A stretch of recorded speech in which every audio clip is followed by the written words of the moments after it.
Hello, everyone. This is Cody Lee of BlackCatBooks.org, author of I, the Dragon, Cruel and Beautiful Rabbit Hole, Lore and Frame, the upcoming Jaw of the Dragon.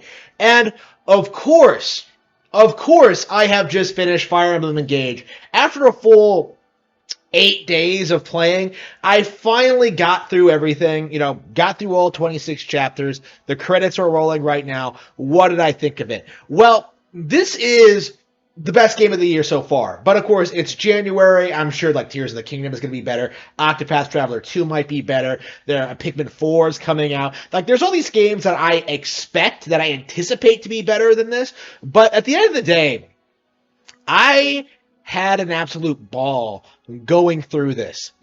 I was very, very impressed with Fire Emblem Engage's just general structure and just very.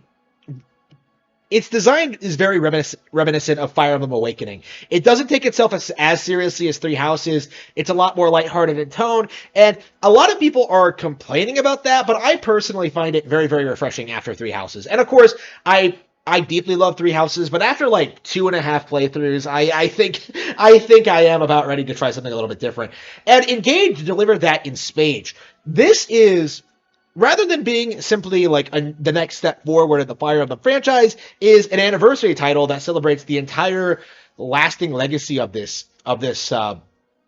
iconic series. You get these magic rings with these iconic main characters in there. You have Marth, you have Celica, you have Sigurd, you have Roy, Leith, like Corrin, Byleth, like all coming together to like help the new characters fight off like the fell dragon Sombron.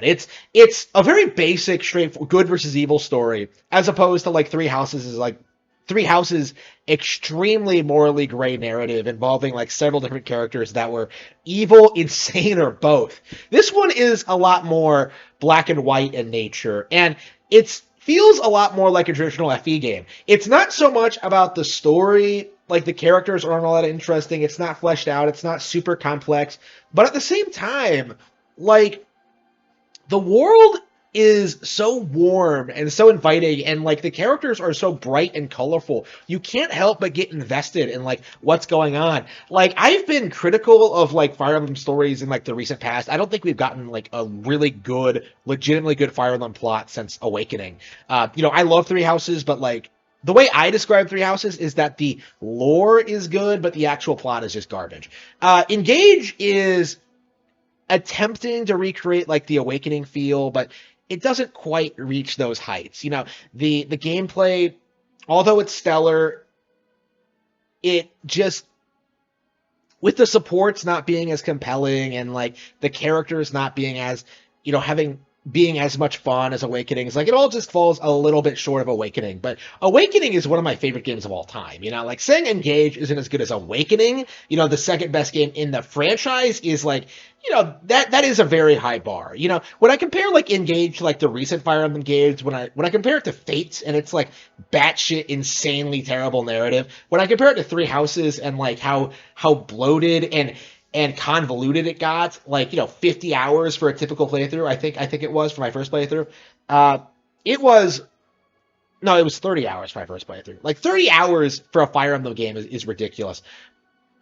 Engage strikes a nice balance between like classic FE and like the new FE, and that like it's relatively straightforward. It's a strategy RPG that really wants to be a strategy RPG, more so than I think most recent Fire Emblem games, which have been like more story focused and have these. This is like purely gameplay focused with like a unique little twist to the classic weapon triangle formula with the new break system, which if you attack an enemy with a inferior weapon to yours, a weapon that's weak to yours, you end up breaking them, and then they can't defend themselves for the rest of the turn. They won't counterattack. So like the game, in a lot of ways, there are a lot of times where you fight characters that are like a lot stronger than you, but because of the way the weapon system works, you can kind of work your way around it and strategize. Oh, oops! Oh shit! Sorry, I was leaving the credits rolling. I forgot about the after credits roll. So yeah, I I really enjoy the gameplay to this. Like from a pure gameplay perspective, this is, I think, the best Fire Emblem game we've gotten the in recent memory, since like maybe since Path of Radiance. I mean, obviously, I don't think any Fire Emblem game is ever going to top Path of Radiance when it comes to like its world building, its characters, its technical depth, like its map design. Like I think Fire Emblem Path of Radiance is pretty consistently the best when it comes to like all of that.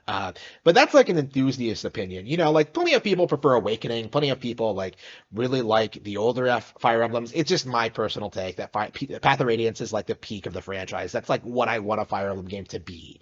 I don't think Engage quite hits those heights. I think I think the map design is a little bit simplistic. I think there is a little bit of padding when it comes to like doing a bunch of things that aren't really necessary. I feel like the nations and the worlds and the characters aren't as fleshed out, but in the end, it all really works. The game is just from a purely gameplay perspective a lot of fun, and going all the way to the end. It took like what 24 hours to see the credits roll. Seeing that is the fact that I put this much time into an RPG like this quickly says a lot about its quality. I think Three Houses in comparison, because of how grindy it is and how much like well, because I was a lot busier back then, but because when Three Houses came out, it took me like what a month to get through it. And then like, I never really did all the routes. I still to this day feel like there's quite a lot of content in Three Houses that I've never experienced. And in the case of like Crimson Flower, I'm not sure I ever will experience because of how like just terrible it is. Like there are just things you can say about Fire Emblem Engage that aren't as good as other games. You can complain about the characters, you can complain about the story, you can complain about like the map design, or like maybe you could argue that like maybe the emblem system is a little bit underutilized. Like maybe like the emblem should have been like straight up playable instead of like the being this weird variant of like Awakening's pair up system.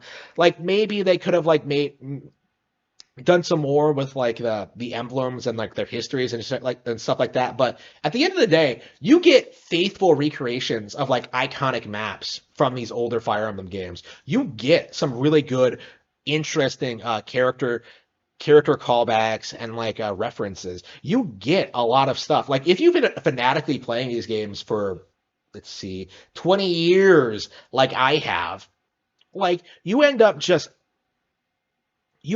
really appreciating the sheer amount of effort they took into converting all these characters into like really feeling like they should. When I see Lynn on screen, I don't think that like, oh, the voice doesn't suit her. Like that didn't happen in Blazing Sword. That she's not the real protagonist. She shouldn't be on there. Like I see Lynn and I'm just like, yeah, that's Lynn. That is the iconic Fire Emblem character that fans of FE7 have grew up with and are seeing for the first time in like in like full 3D in this new game, like fully voiced, having a real role in the plot. It is really cool to see her, to see Leaf and Sigurd. Like, Sigurd surprisingly has a lot of lines in this game. I'd say he's probably the second most prominent emblem other than Marth.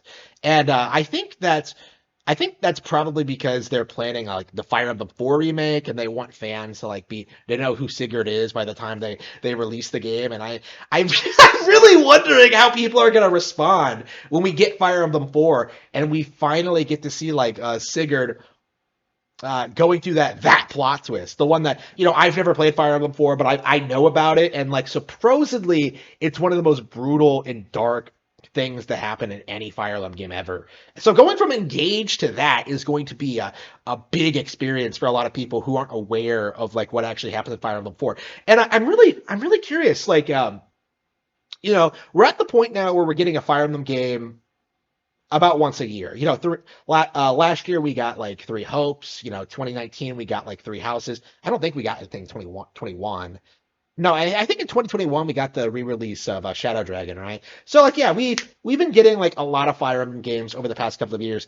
I don't know what 2024 will bring, but like assuming it is a Fire Emblem 4 remake, I expect I will be very, very happy about that. This is a great era to be a fan of RPGs on Nintendo consoles. Last year we got like Live Alive, which was great. We're getting like Dragon Quest 3 remade. We're getting like Octopath Traveler 2. And, Engage really is one of those games that I would put up there with like the absolute best JRPGs on Switch. Like now, is it the best? Absolute best? No. Like I think there are like a handful of titles that I would consider better than this. I do think I personally prefer Three Houses because like, I do play these games for the story and like, Edelgard is my waifu.